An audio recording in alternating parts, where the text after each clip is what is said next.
Blast me to the mortal realms. It's time for the Mad Merlins review of Warhammer Age of Sigmar Stormbringer issue 33 by Hachette Partworks and Games Workshop. Hello everyone and welcome back to another Warhammer Age of Sigmar Stormbringer video review.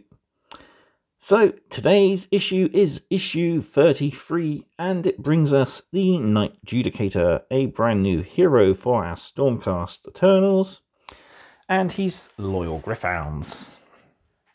We also learn about the Blades of Khorne, more about the Realm of Chaos, and of course the Knight-Judicator himself. So before we get into the issue, don't forget to, of course, like the video if you are enjoying the content. And if you are, please consider subscribing to the channel if you haven't already, as it's the only way you can keep up to date with all my mad content, and there is plenty to come in the near future. I will let you know that. Finally, don't forget to, of course, drop a comment in the comment section down below, and also let me know what your favourite character is so far for the Stormcast. I think I gotta say, I think I quite like the Knight-Judicator. I'm a big fan of archery and nothing beats a gigantic bow. So yeah, pretty cool character. Looking forward to building and painting this guy. Finally, don't forget to, of course, check all the links in the video description down below, including the Mad Merlins Patreon, where you can help support the channel. So, right, without further ado, let's dive into issue 33.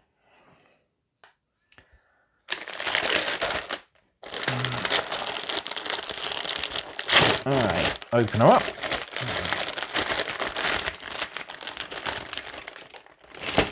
There we go. So, lovely single frame there. We have two 40mm bases with hex holes for the Gryph-hounds. And we have a medium oval base with hex holes for the actual Knight-Judicator. I'll take a closer look at those. We have, of course, the Knight-Judicator in this issue, Blades of Khorne, and the Realm of Chaos on a lovely little fold out there. So let's take a look at our model and then we'll have a look through issue 33. So here we are zoomed in on the Knight-Judicator, and quite a packed sprue even though it is only a single model. So you have the choice of heads, either helmeted or a bare head. We've got our two Gryph-hounds, so one lunging forward and one sort of darting, coming out of a jump. Pretty cool. Nice models nonetheless. We have the giant quiver of arrows here for our Knight-Judicator, and we have, of course, that giant bow loaded with an arrow, ready to slay the enemies of order. We've got a beautiful large cape. We've got the body, which is pretty much a single piece except for the front torso, which gets added on there. Yeah, looks fantastic. It's a push fit model, so you can easily leave it in some sub-assemblies. I'm thinking I might leave the cape off just so I can reach all the joints and stuff a lot easier there in the armor. Gryph-hounds are going to be fairly easy to paint fully built though. Yeah, a fantastic model nonetheless. We got the bit of ruins that they're standing on, with even a little hidey hole for a bottle there. Pretty cool. Yeah, another fantastic Knight Stormcast character to add to our army. So yeah, let's take a look then through issue 33 and learn a bit more about our Knight-Judicator. Alright, diving into the issue then, we are greeted with the Blades of Khorne. We have background on one of the big battles of Age of Sigmar, the Carrion Empire, one of my favourite battles actually. And we have our fold out, the Domain of the Dark Gods. So we have our collect, build, paint and play articles in the Knight-Judicator. We have core rules, page 12. We have our second page of order tactics, and we also have a heads you lose battle. So, looking at the Blades of Khorne. So, from blood-crazed barbarians to unearthly demons, the followers of Khorne can be found everywhere in the mortal realms. They worship the blood god by going forth and killing in his name. They fall upon their enemies in a rampaging horde, heedless of death, for Khorne cares not from whence the blood flows. So we see a brutal Skull Reaper there, heading into battle against Khorne's most hated brother Chaos God, Slaanesh, where he's battering a Slaaneshi cultist there. Yeah. Blades of Khorne are a combined force of mortals and demons. They, as it mentions, don't care where the blood comes from, as long as it comes in great swathes. The highest ranking of the demons are the massive, hulking bloodletters. Their Lord and Master is the demon prince known as Skull Taker. There are many giant totems, as Khorne loves worship and despises magic. And there are, of course, the mortal followers here who wear hulking red and gold armor and are often accompanied by bloodhounds. Moving on, we got a brand new battle to look at, and this is Carrion Empire. So, war rages everywhere in the mortal realms, even beneath its surface. One such legendary subterranean war was between the ever-expanding Skaven and the deluded ghouls of the Flesh-Eater courts. So yeah, this was an awesome battle that saw the Skaven bombardier Skachnik come up to Shimon to grab a bunch of the metal from the realm of metal. So they attack the lost city of Metallurgica, which was lost long ago and is filled with glittering treasures, and the Skaven like glittering things. What they didn't expect to find was a deluded Flesh-Eater courts led by King Fyodor here, who believes himself a noble knight and leader of the Subterranean Empire. So yeah, Skaven of Clan Scryer fell on the Flesh-Eater courts, and yeah, giant battle ensued. So the Skaven brought with them plenty of war machines, including a Warp Lightning Cannon, a Doom Wheel, and even hulking Storm Fiends. Whereas the court of Archregent Fyodor Durenstein led forth his cannibals in the form of ghouls and crypt flayers and even crypt horrors there. So yeah, two of my favourite factions, Flesh-Eater courts, they're kind of cool. As it mentions, they are deluded. They see themselves as knights, but in reality they are actually barbaric and cannibalistic creatures.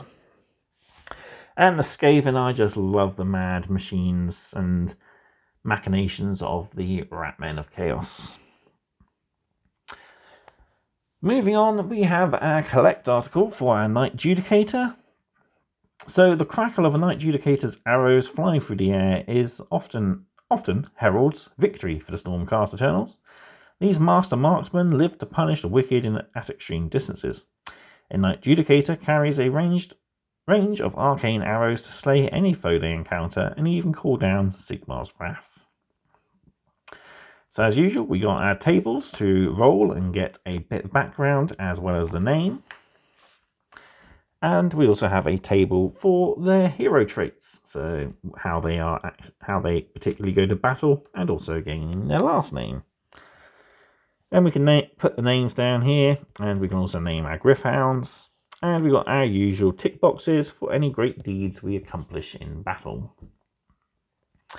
And then we have our build article. So, as I mentioned, it is a push-fit model. No options other than the choices of heads. But yeah, goes together quite simply. Line everything up, push it in place, and there you go. So yeah, I'm definitely thinking of leaving the cape as a separate component just to make reaching underneath and painting all the detail easier. And then I can glue that all down afterwards. Griffhounds go together quite easy. They're only 3 pieces, a head and the 2 halves of the body, before going down to the base. And that's pretty simple. Moving on to our paint guide then. So we have our paint guide. We're painting up as the Hammers of Sigmar again, just to match in with the rest of our colour scheme. So you want to get a base coat of Retributor Armour Gold down first, before you go in with Abaddon Black and start picking out the joints in the armour and any other leather work. Then we want to pick the inside of the cape out with Corax White. So this is where leaving the model separate, or even leaving the cape a separate component, will make it easy. As you can see here, it's not attached to the base, you can just see the bare underside. So it makes reaching up underneath a whole lot easier. Painting the outside of the cape with Contour Blue, as well as the shoulder pads, and then Abaddon Black is brought in again for the quiver there. So you could easily skip that step by doing it at the same time as 2. Baraknar Burgundy is used to pick out the grip of the actual bow. Catachan Flesh is used to pick out any leather straps.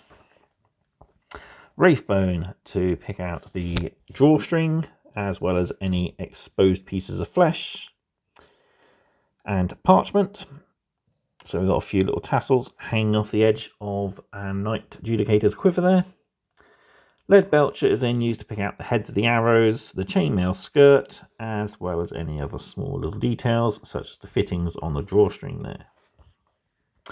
Finally, Corax White is used to pick out the symbols on the shoulder pads and any little lightning bolts. Mephiston Red then is used to paint over the plume, if you've gone for this particular version. And then Agrax Earthshade is used to shade the plume afterwards.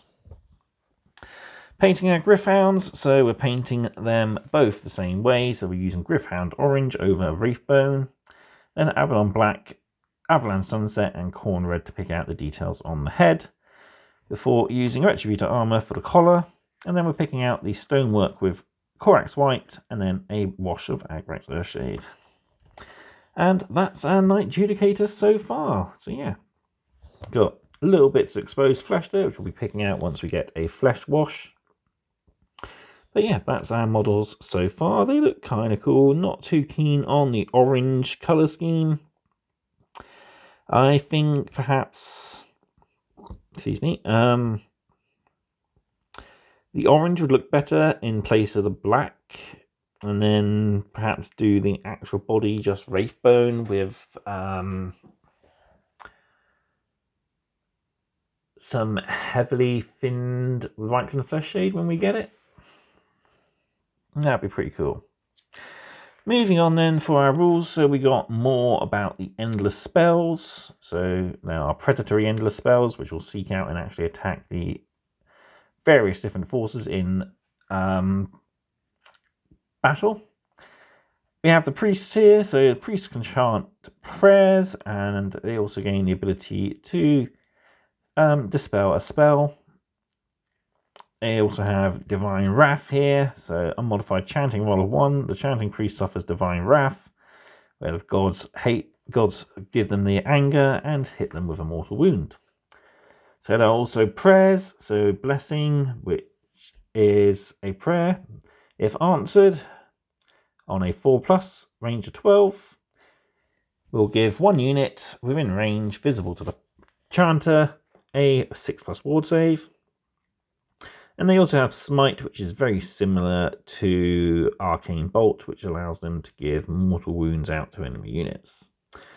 We also have Invocations, which an invocation is a divine entity summoned to the battlefield by chanting a prayer on its Invocation War Scroll. So yeah, there's certain units that can be brought to the battle by enchanting for them.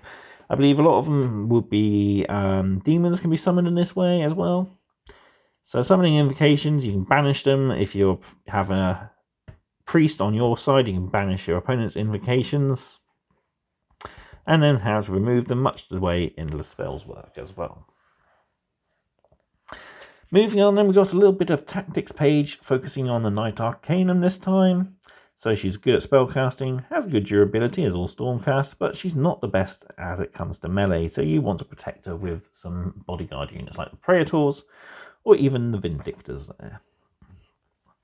And we also have the Lord Imperator, so he has strong abilities, great characteristics, so 7 wounds and a 3+ save, making him pretty hard to take down. But again, he does need protection. He's not the best surviving on his own. He is a force multiplier, so it allows you to bring in extra units that have been set up with the Signs of the Storm. Yeah, pretty cool guy. Before our battle then, we have our War Scroll for the Knight-Judicator. So they have the Terminus Greatbow, 30-inch range, 2 attacks, 3+ to hit, 2+ to wound, -3 rend, and 3 damage. And they have a Warblade as well, which has 3 attacks, 3+ to hit and wound, -1 rend, and 1 damage. So they have Faithful Gryph-hounds. So the first time this unit is set up on the battlefield, you must summon 1 Gryph-hounds unit consisting of 2 models to the battlefield and add it to your army. So that the Gryph-hounds are within 3 inches and no more than wholly within 3 inches of the Knight-Judicator and 9 inches away from all enemy units. We have Gaze of Sigmar, so once per battle in the shooting phase, you can say that this unit will draw the Gaze of Sigmar instead of attacking with its weapons. If you do, pick a point on the battlefield within 30 inches invisible, roll a dice for each enemy unit within 6 inches of that point. On a 4+, they suffer D3 mortal wounds. Pretty cool. So yeah, we got the rule tutorial for the Faithful Gryph-hounds and also the Gaze of Sigmar there, where we are affecting the Manskill, Bolt Boys and the Loon Boss. So finally then, we have our, not finally, we have one more page after this. We have our mission, we have Heads You Lose. So the Forces of Order features the Knight-Judicator with Gryph-hounds, the Knight Arcanum, Lord Imperator, Lord Aquila, and Guard of Steel Soul. Up against the Kill Boss with Stabrot, Loon Boss, Swampcrawler Shaman, Poprot, Manak the Cunning, and Zarbag's Gits. Or Zarbag at least. So yeah, we have a massive character face-off again. So Order is split between 2 little deployment zones, and Destruction has a larger central deployment zone there. 3 objectives. Player with the most victory points at the end of the 5th battle round is the winner. So it's not a kill them all, it's pretty cool. Excuse me. So at the beginning of each turn, you score 1 point for each objective. At the end of the game, if the target was slain, the Order player scores 3 points. If the prize was slain, the Destruction player scores 3 points. So during deployment, you must choose a hero to be a target for Order and the prize for Destruction. Finally then, we have the special rule: you can make heroic actions with 2 heroes each hero phase rather than 1, as we have lots of heroes. So before we look at what's in the next issue, let's take a look at our fold out. So this is all about the domain of the Dark Gods. So we see the 8 points of Chaos and how it is split. So we got 2 points for Khorne, 2 points for Nurgle, 2 points for Slaanesh, and 2 points for Tzeentch. So yeah, a little bit more about each of the domains. So domain of Khorne is very lava-y, flamey, a lot of death, skulls, blood, all that lovely stuff. Domain of Tzeentch is very changing, as he is the changer of ways. There's many different paths throughout the domain. And we have here in the middle, we all have a little bit about each of the gods, as well as their will and what they would like to see within their realms. And then finally on the back page, we got the domain of Nurgle and the domain of Slaanesh there. So yeah, more information about the Realm of Chaos for us. Pretty cool. So, looking at the future then, next up we have a paint issue. So Inky by Darkness, fantastic, lovely dark sea green, will be useful for a lot of colours. I believe we are actually using it on the Arch Revenant, which is issue 35. We also get a shade paint in the form of Nuln Oil, so we get to add some more detail to a lot of our metal areas. And we start learning about the Grand Alliance of Death. As I mentioned, issue 35 comes with the Arch Revenant. We start learning about Sylvaneth, and we have even more core rules. Yes, we still aren't done. There's a lot. But luckily the magazine breaks it down so we can easily read it in small chunks for us. Right. That was it for issue 33 of Stormbringer. Let me know what you thought of the video in the comment section down below. And let me know how you've got on with your Knight-Judicator. I'm definitely looking forward to putting him together myself. But whatever you've done, let me know in the comment section down below. We'll have a good chat and we'll share some hobby tips. So yeah. Thank you all very much for watching then, and I will see you next time for more Stormbringer videos. Thank you again, and goodbye.